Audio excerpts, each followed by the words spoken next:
Պարոն Խաչատրյան, տեղյակ եմ, որ դարձյալ առաջադրվել եք կուսակցության վարչության անդամի թեկնածու, այս համագումարի հետ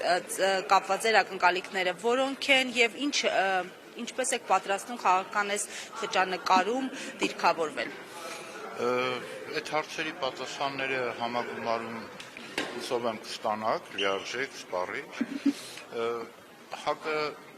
խճանկարում տեղավորվելու խնդիր չունի։ ՀԱԿ-ը Հայաստանի քաղաքական դաշտում կոնգրեսը, մենք սիրում ենք կոնգրես ասել։ Կոնգրեսը հանրապետության հիմնադրման օրվանից ՀՀՇ-ն, հետո կոնգրեսը միշտ ունի իր տեղը։ Իսկ սկսած 96 թվականից կոնգրեսը միշտ դավանել է խաղաղության օրակարգին եւ այսօր տարօրինակ մի երևույթ է նկատվում իշխող ուժի կողմից, որը լինելով գլխավոր պատերազմի կուսակցության ներկայացուցիչը, ամենաաղետաբեր ներկայացուցիչը, այսօր ինչ-որ խաղաղության օրակարգերից է խոսում։ Ես կարծում եմ, որ այս համագումարով մենք նաև արձանագրենք իշխող կուսակցության պատերազմի ու պարտություն կուսակցություն լինելու հանգամանքը, եւ որ կոնգրեսը միակ ուժն է եղել, որ մշտապես խոսել է խաղաղության օրակարգից եւ իր բոլոր գործողություններով նպաստել է խաղաղության հաստատմանը։ Պարոն Խաչատրյան, եւ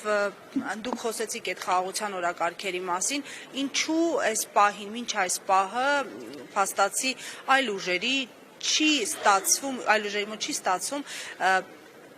ամրապնդել այն վստահեցումը հանրային լայն շերտերում, որ ամենևին Փաշինյանի առաջարկած խաղաղության հակառակը պատերազմը չէ, այլ օրինակ արժանապատիվ խաղաղություն, ինչի մասին նաև դուք եք խոսում։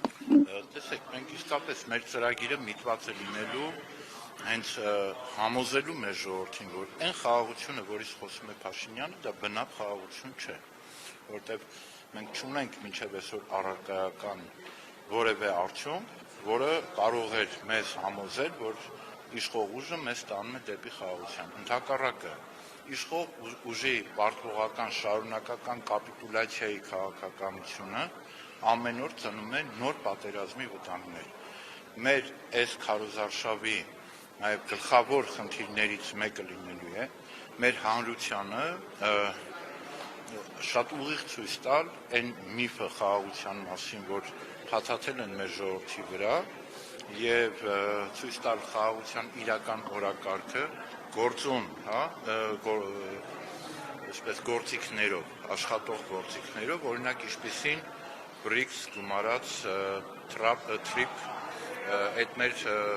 մեգա-ծրագիրն է, այո, որը իսկապես շատ լավ գործիք է տարածաշրջանում խաղաղություն հաստատելու համար, կամ բոլոր տարածաշրջանային եւ միջազգային խոշոր խաղացողների հետ բալանսավորված քաղաքականություն տանելը, որը անհրաժեշտ է, որպեսզի այս տարածաշրջանը չվերածվի այդ մեծ խաղացողների բախման թատերաբեմին։ Այդ բախումը դուրս հանենք մեր ռեգիոնից, իսկ Նիկոլ Փաշինյանի իշխանությունը արհեստականորեն բերում բախում է, առաջացնում, որին մենք ցավոք պիտի ասեմ, որ արդեն իսկ դարձել ենք այդ բախման կտորներից մեկը, որտեղ օրինակ մեր հարևանի վրա հարձակումը մեր բոլորի մեջ վախ էր արթնացրել, որ մենք հերթական անգամ մեծերի խաղին կարող ենք զոհ դառնալ։ Այնպես որ վտանգը անցել է ձեզ։ Չէ, վտանգը ոչ միայն չի անցել, այլև ամեն օր ահագնանում է։ Ես մեր ժողովրդին կուզեի ասել, որ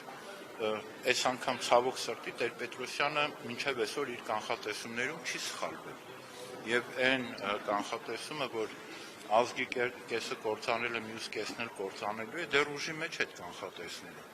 Եվ մենք եւ մնացած բոլոր քաղաքական ուժերը, ովքեր իրատեսական ուրեմն ֆունդամենտի վրա են, այդ բոլոր քաղաքական ուժերը մեր ժողովրդին կարողանան համոզել, որ այս իշխանության պաշտոնավարման շարունակությունը հանգեցնելու է այդ, ինչ ասեմ, սարսափազդու հեռանկարին։ Շնորհակալ եմ։